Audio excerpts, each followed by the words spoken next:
جعلنا إنه وربحين كل نفسي وحي ما تقع على ثلاث صلاة مركز تفضل رقم مقصود دولية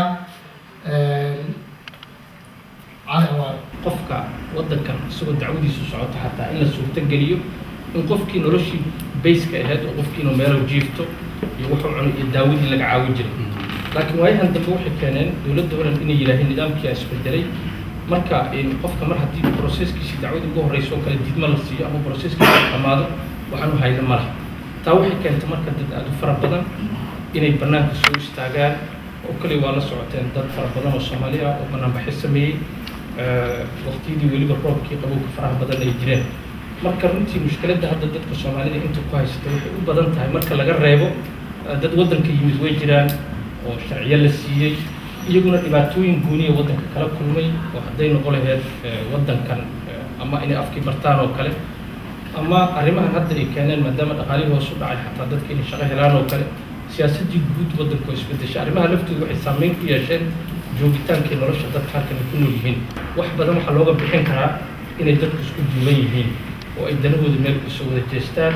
oo waxyaabo fara badan oo qabiilka iyo goboleysiga iyo waxa lagu keenay oo aan ku daalnay in la iska daayo dadku inay walaalo noqdaan oo maadaama wadan la wada joogo anaga isku danta meel looga soo wada jeestiyo tii wadankeena la hilmaamay marka dhibaatooyinkaas oo dhan way jiraan laakiin arrinta hadda ugu daran dadka Soomaalida ah oo qaarkood u badan yihiin dad dhalinyaro ah oo runtii la leeyahay processkiina wadanka waa ka dhamaaday iyagiina meel ay aadaan aysan jirin dawladdu waxbay u ahayd marka hadda mushkiladda ugu badan waa arrintaas marka guud ahaan kulay inta kale waa waxaan u maleeyaa inay iska tahay sheekadii laakiin wadanka kale xaaladiisu waa sidaas waana ka warqabtaan haddii dhaweydna waxaan u maleeyaa wadankan in Soomaali timaado oo qaxootinimo u soo doonataa aysan jirin maadaama laga soo bilaabo 2009 May nidaamka uu isbedelay taasoo ah nidaamka dadka sharciga lagu sii jiray marka hadda waxaan u maleeyaa cid timaada inaysan jirin wax lagu mashquulsan yahay tahay Adeer Maxamed aadan u soo dhaweynaa marka inaan asaga uu noo waramo waxaan ku faraxsanahay inuu muddo dheer runtii arrimaha Soomaaliya ku dhex jiray intaan ka warqabo ilaa iyo waqtigii dowladda Cabdiqaasim ilaa iyo hadda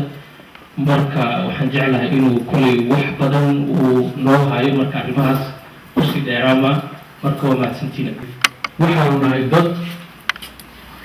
isku nooca oo kala gedisnay oo wax qiimeeya ayna jirin meel istiraatiijikaana ku yaala oo mataqaanaaye Horn Afrika geeskeeda badda dhulka badan ku teedsan dhulkeeduna waxaa ku jira hadda waxaa la yidhaha frontier yani xuduudka ugu horeeyo batroolka hadduu ku jira waa Soomaaliya la yidhaha adduunka laga maraa waad aragtay waxaa arkisaan waxaa weeye marka waxaa la diidahayaa ama laga baqahayaa meeshaas anagu aynu ku naallo oo Soomaaliya ah oo batrool laga helo iyo khayraad laga soo saaro iyo dadkeena oo dad dhaqankooda lagu kala fiir dad isla weyn oo shisheeyaha necab ahaa waagoodii hore inkastoo dad dawadhilif meelo wada noqdeen hadday isku helaan dhaqaalaha waxaas awoodo khatara meesha ka imaan doona oo ma garanaysaa tijaabadii seven baa weli naloo haystaa oo le dowladda deriska iyo wax dhan bay baabiinaytay hubkii dharsaas iyo adduun gagtaan ay cagta marinayaan dagaal shisheeye oo xoog leh oo isdul saaran oo deris iyo dibadda wale ayaa dalkiina ayaa ka socda oo adeegsanaya shakhsiyaad iyo dad inaga naga mid ama qabiil